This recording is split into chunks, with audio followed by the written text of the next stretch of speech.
वो सारे ओवरेज हो गए, लाखों में ओवरेज हो गए। इसी तरीके से जो भी डिस्ट्रिक्टों में रिटायरमेंटें हो रही हैं, चाहे चपड़ासी रिटायर हो जाए, चाहे मेडिकल असिस्टेंट रिटायर हो जाए, चाहे जंगलात का गार्ड रिटायर हो जाए, चाहे पीएचई या बिजली का लाइनमैन रिटायर हो जाए, जो भी छोटा मुलाजिम रिटायर हो जाता है उसकी जगह दूसरा नहीं लगता है। ये बेरोजगारी की हालात है। इसी तरीके से पेंशन बंद है, हमारी बेवाओं का, हमारे अपाहिजों का, राशन की किल्लत है। 5 किलो राशन की स्केल से कुछ नहीं बन रहा है। और स्मार्ट मीटर पूरा साल हो गया कांग्रेस पार्टी को प्रोटेस्ट करते हुए, लेकिन सरकार को टच से मस नहीं, कंटिन्यूअसली सरकार जो है स्मार्ट मीटर लगाते जा रही है। और मुझे समझ नहीं आ रहा है, चाहे प्रॉपर्टी टैक्स हो, चाहे लोगों की जमीनों की बेदखली हो, ये सारे इश्यूज जो हैं इस वक्त जम्मू कश्मीर में बर्निंग इश्यूज हैं। इन सब इश्यूज को छोड़ के बीजेपी महाजनसंपर्क अभियान चलाने जा रही है। तो मैं ये कहूंगा कि कांग्रेस पार्टी की एग्जीक्यूटिव कमेटी की मीटिंग जो है वो 20 को जम्मू में है, जिसमें पूरे स्टेट के जो पदाधिकारी हमारे हैं, जनरल सेक्रेटरीज है, वाइस प्रेसिडेंट्स हैं, सेक्रेटरीज है, डिस्ट्रिक्ट प्रेसिडेंट्स हैं, एग्जीक्यूटिव कमेटी के मेंबर्स हैं और हमारे सीनियर लोग CWC मेंबर्स और हमारे इंचार्ज रजनी पाटिल जी, मनोज यादव जी, सब लोग उसमें शिरकत करेंगे और काफ़ी रेजोल्यूशंस हम लोगों के हक में पास करेंगे, जिसमें हमारा राशन जो है उसको बढ़ाने की ज़रूरत है, KCC लोन माफ़ करने की ज़रूरत है। आज ईरान और अमेरिका का सेब जो है वो इस वक्त जम्मू कश्मीर में, पूरे इंडिया में आ रहा है और हमारे जम्मू कश्मीर के सेब की जो है रेट वो ख़त्म हो गई है।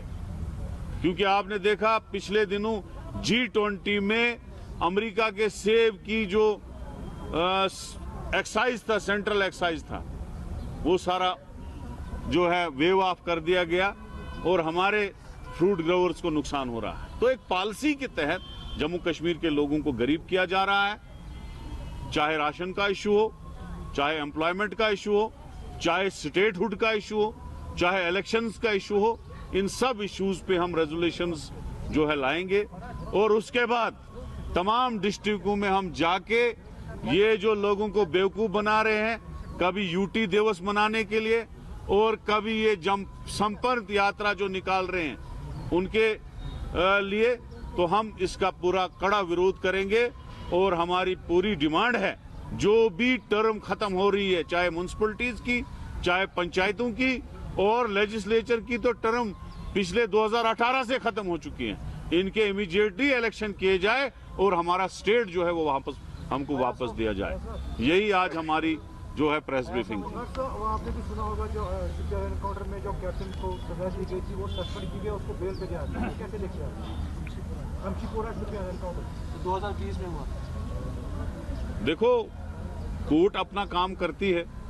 अगर कोर्ट ने, ऑनरेबल कोर्ट ने किसी का, अगर किसी का बेल दिया है तो उसको हम स्टडी करेंगे क्या मसला है, अपने पार्टी के लीगल सेल को दे देंगे, क्या इश्यूज हैं उसको हम चेक करेंगे। और कांग्रेस पर काफी ज्यादा तनकीद किया है हिजाब को लेकर। कर्नाटक में तब कांग्रेस की सरकार हुआ करती थी, क्या हम इस स्टेटमेंट से माने कि इंडिया अलायंस जो है वो टूटती हुई नजर आ रही है? जब बीजेपी की सरकार कर्नाटक में चली गई, उसके बाद जो भी उन्होंने कम्युनल स्टेप्स उठाए थे मुस्लिम्स के खिलाफ, उनको ठीक किया गया। हिजाब पे अब कर्नाटक में कोई प्रॉब्लम नहीं है और इस इशू पे मैं ज्यादा डिस्कस भी नहीं करना चाहता। कांग्रेस सरकार ने वहाँ इसमें जो ऑर्डर जारी किया कि हिजाब अब जरूरी नहीं है, स्कूल स्पेशली स्कूल में निकाल के साथ, तो उसी पे उमर अब्दुल्ला साहब ने रिएक्ट किया है कि कांग्रेस वही चीज़ कर रही है जो बीजेपी कर रही है। देखिए, हमने जो इश्यूज उठाए थे कर्नाटक में, वो कर्नाटक सरकार ने जितनी रिलैक्सेशन देनी थी उतनी दी है। बाकी कोई इशू होगा वो हम बाद में डिस्कस कर सकते हैं। सर यहाँ की कांग्रेस को लेकर जब रिसेंटली जो डिस्ट्रिक्ट या जो बाकी डिस्ट्रिक्ट प्रेसिडेंट्स वगैरह को मुंतकिल किया गया था, उसके बाद हमने देखा कि बहुत सारे लोग जो है वो नाराज़ हैं इस फैसले से। और रिसेंटली अनंतनाग में एक मीटिंग भी हुई थी आपके इस जो ऑर्डर था इसके खिलाफ, और वो कहते थे कि हम दिल्ली हाईकमान तक ये बात पहुँचाएंगे। कैसे देखेंगे? मेरी नॉलेज में तो कोई ऐसी मीटिंग है नहीं। अलबत्ता ऐसा है कि कांग्रेस पार्टी ने नए डिस्ट्रिक्ट प्रेसिडेंट्स बनाए, काफ़ी जगहों पे डिस्ट्रिक्ट खाली थे, स्टेट कमेटी बनाई, सब सीनियर लीडरों को उसमें अपना अपना एक शेयर दिया।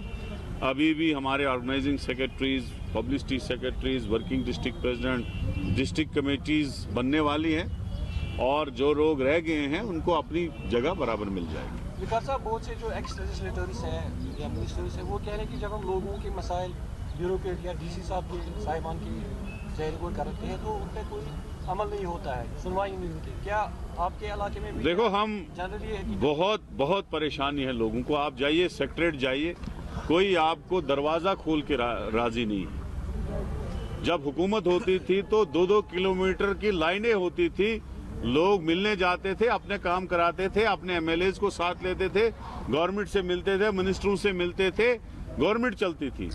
लेकिन आज की डेट में अब कोई सेक्रेटरीट जाके राजी ही नहीं है। डीसी क्या, जो क्रेज चीफ सेक्रेटरी की होती है वो आज तहसीलदार की है। आज पटवारी जो है अपने आप को डीसी समझता है। और ये हालत है हमारी इसकी, क्या कहते हैं, असेंबली की जम्मू में 10 साल हो गए, असेंबली नहीं लगी जम्मू में, और आज फिल्म बन रही है वहां पे। हर शर्म देखो ना, फिल्में बन रही है वहां पे। नकली स्पीकर रखा जाता है, नकली मिनिस्टर रखे जाते हैं, नकली एमएलए रखा जाता है, नकली चीफ मिनिस्टर रखा जाता है, फिल्में बनती है हमारी असेंबली में। 10 साल हो गए, कोई इलेक्शन नहीं हुआ। इस चीज को हम जो है बड़ा सीरियसली लेना चाहे। लोगों की सरकार आए, लोगों की सरकार जो है वो आगे नुमाइंदगी करे। विकास साहब, कल सलमान निजामी की तरफ से एक ट्वीट किया गया था, आपकी मीटिंग पापोर में थी, वहाँ पर कोई आया नहीं, ये उनका कहना है। आपको फिर वो स्कैप करनी पड़ी वो मीटिंग? देखिए, हमारी मीटिंग्स पर डे होती है, कोई दिन नहीं है जब हमारी मीटिंग नहीं होती है। मुझे तो किसी के ट्वीट के साथ कोई लेना देना नहीं है। आजकल स्पाइस जेट की जो वो है फ्लाइट्स जो है डिले होती है। हमारा वहाँ पे 18 को दोबारा जलसा है, हमने वो डेफर किया, न कि कोई जलसा वहाँ खराब हुआ।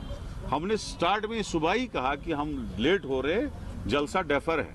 जलसा हम 18 को दोबारा करेंगे और आप आ जाना, देख लेना वहाँ पे पब्लिक कितनी होगी। थैंक यू वेरी मच, बहुत बहुत शुक्रिया।